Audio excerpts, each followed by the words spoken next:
Hello, everyone. This is our team's final project. We are a team generator. We plan to make a Python tutorial game. And so it was very simple design. We have a movable character or player to move along a map. For the development environment, we use Python and the Arcade library along with Tiled. And Tiled is just a 2D layer editor. It looks like this.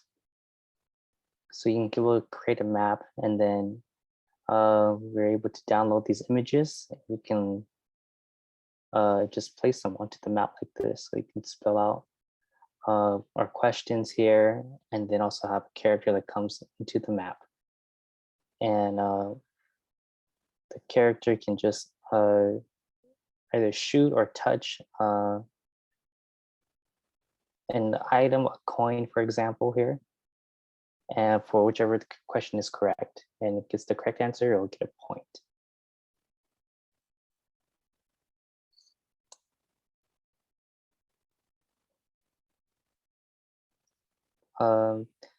So very simple use of Tiled, and then we can use the Arcade library to pull the map on VS Code, and just allows the user to have simple user interface.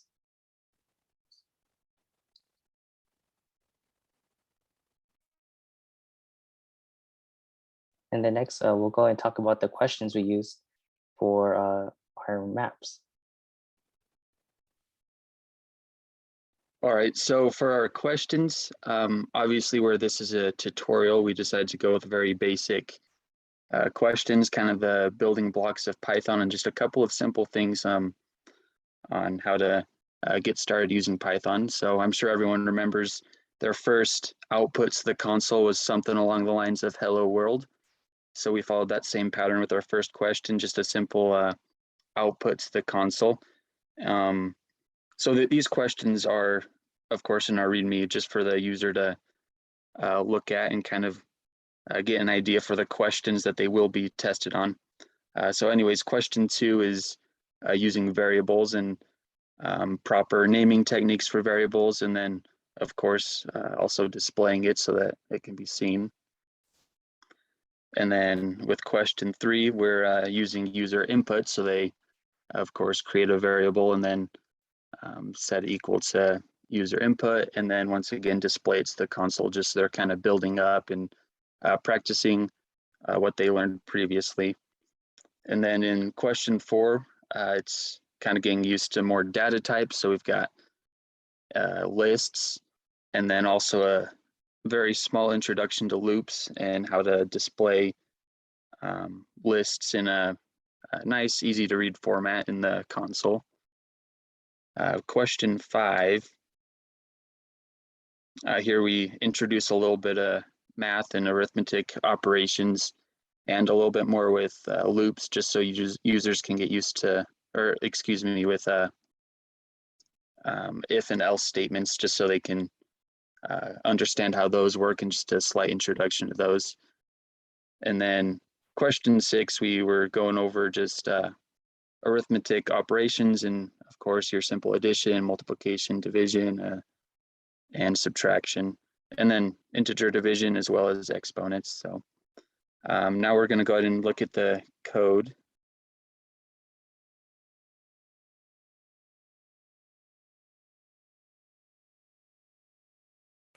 All right. Hello, my name is Aston Cook.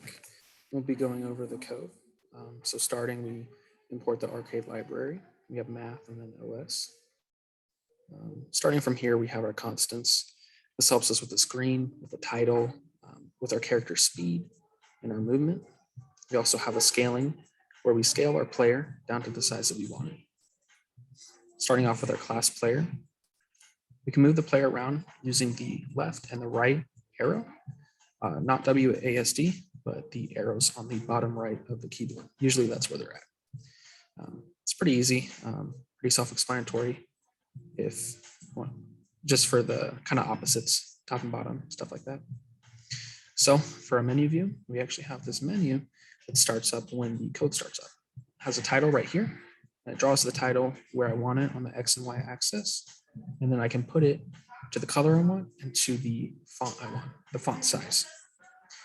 From that, we have a little bit of directions on there. Use your arrow keys, use your mouse to aim. Then we can click to start from there. Super easy. And then right here, it's telling us on the mouse press to start the game and run arcade. We also have the same for a game overview. This is very, very similar. As game over, has what our score was. Then if we click escape, it returns back to the main menu. Now we're gonna have Ezra. He's gonna go over the second half of the code that starts with the game.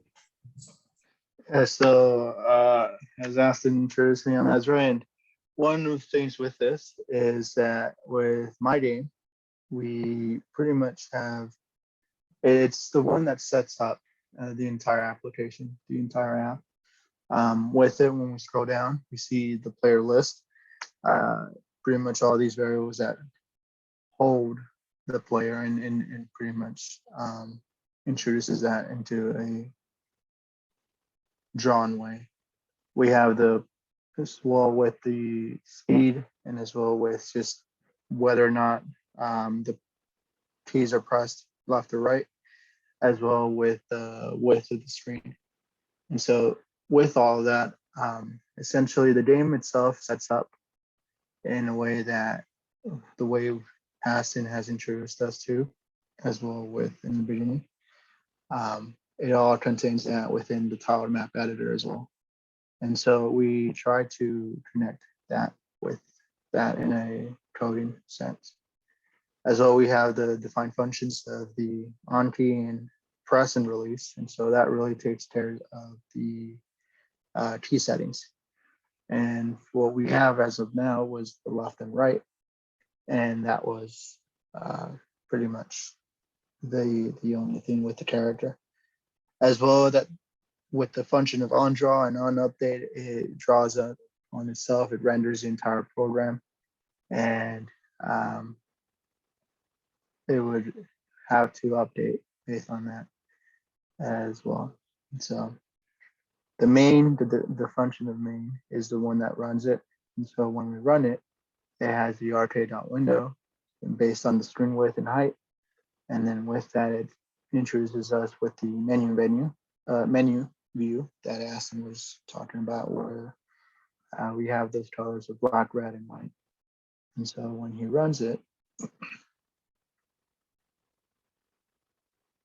it displays like that, where the user is introduced with the app itself and is given brief instruction or tutorial with the red letters as to how to use the application.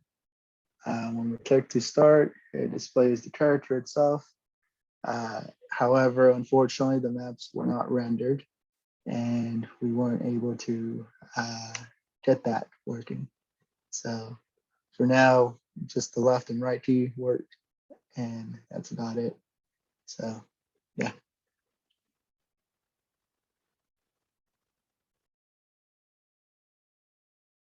Awesome. So I'm just going to talk a little bit about kind of what we learned working as a team this semester.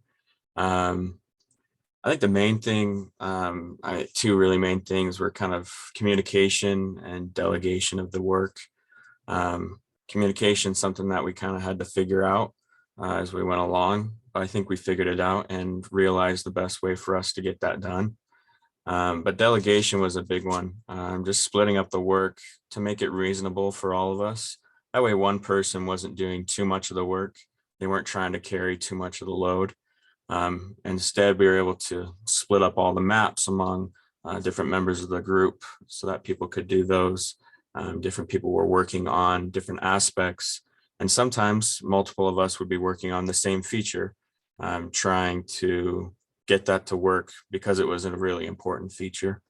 So I definitely think that's kind of the main takeaways for us on what we learned about teamwork and working together in a group setting and a team. It's definitely something we're going to be able to take with us into the job field. And then the last thing, and we're all going to kind of take a turn talking about this, is basically what insights or struggles did we have throughout this presentation? For me, one of the things I really noticed that was a struggle is that we all have, busy lives. We all have stuff going on. And sometimes getting together to meet and matching everyone's schedules was challenging. But it's something that we worked on together as a group. And towards the middle of the semester, we started to figure out each other's schedules, and we were really able to nail down a time that worked for everyone, and seemed to help us be the most productive during our team meetings. So. Another challenge we faced was with using tiled. Every time we loaded our images, we were able to create our maps, but then maybe the next day we'd open it tiled again, and then would have to re-upload those same images. So it was just time consuming to have to redo the maps over and over again. Another struggle I found working as a group was communication. And Weston kind of talked about this, but I think at first we were mostly using Slack, and I know there's some problems with notifications and being able to actually see what the group was saying. And so it's just kind of hard to coordinate, and we ended up setting up a group text that worked a lot better. And so I thought that was one of our struggles is communication, but we did figure it out and ended up being able to be in sync better.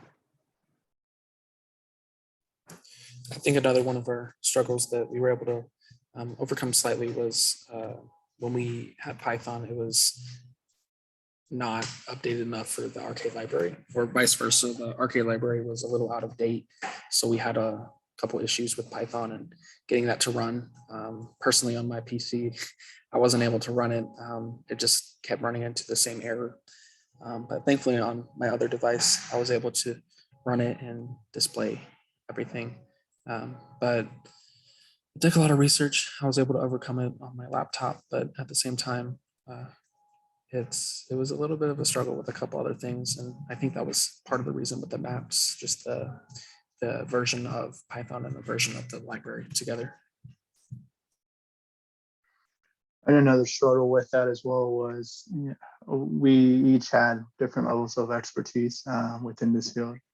And so getting to work in this arcade environment, that was quite a struggle for all of us to really implement our skills based on our levels of expertise. And so that really did take quite some effort to work around with. And so, yeah,